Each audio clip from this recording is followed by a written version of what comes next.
Well, hey pals, welcome back to Peeps Wax Packs, and welcome to a quick little VR for our pal Hugo over at Signs of the Pastime. I really enjoy the channel. Hugo started it up earlier this year. I'm really been enjoying the content and the approach to collecting. Fantastic, so I highly recommend. I'll leave a link below. Hugo's asked us to do a response to the question, what's been your best pickup of 2023? And while that's, that's a big question there and tough to respond to in some ways, I figured, hey, let's give it a shot with a couple of the more significant cards that I picked up in this past year. This first one I'm going to show is one that I have shown before. It gives me an opportunity to show it again, so that's very cool. And that is the 2005 Topps number 334 Ichiro. And this one is autographed. This is actually a first edition, as you can see the little stamp there.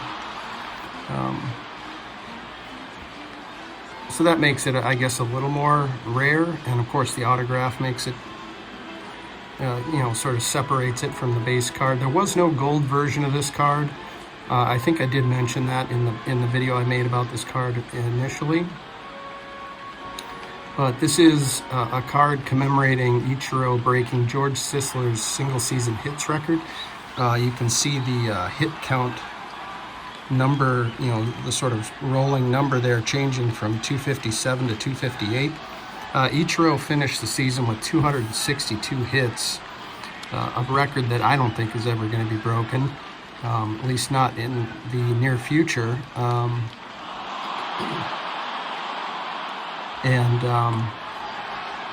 Well, anyway, it sort of has been going along with my focus on getting big moments on cardboard, unbreakable records and whatnot. And I think that's sort of what I touched on when I showed this card last. And I will be doing another follow-up video on that focus. But anyway, here is the first one for Hugo. And I know Hugo enjoys autographed cards, so this next one is not an autographed card, but it is a very significant card that I've been looking at for years, and I've never been able to pull the trigger until this past year.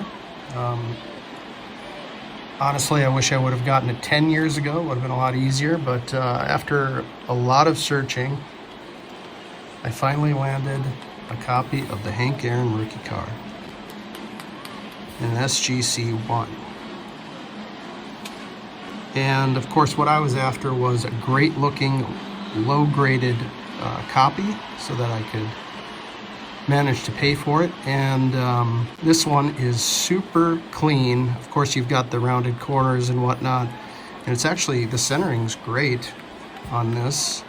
And it gets a 1 because, as you can see, there's a little chunk out of the border, small chunk there out of the border of the bottom, where you can kind of see daylight through the slab there. And for that reason, this gets a SGC1. I think it's default. If there's any part of the card missing, it's got to go 1 or less. But this is just a fantastic looking 1. And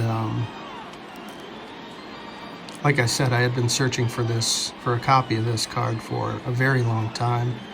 It was never in my budget until this past year.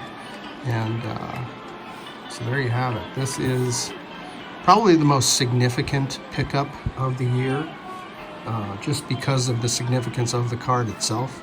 I mean, many would argue Hank Aaron is the greatest baseball player of all time. I think you could flip a coin between Hank Aaron and Willie Mays, and of course Barry Bonds. But really psyched to have landed this one. Here's the back.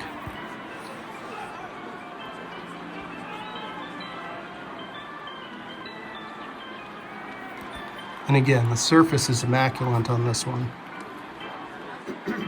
No snow or ink trails, which you kind of see in some of these 54 Topps. Sometimes you see some ink bleeding. and misregistration, and this one is it's just a dandy for the grade.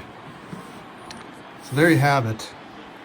Shout out to Signs of the Pastime and the most significant or the biggest pickups of 2023.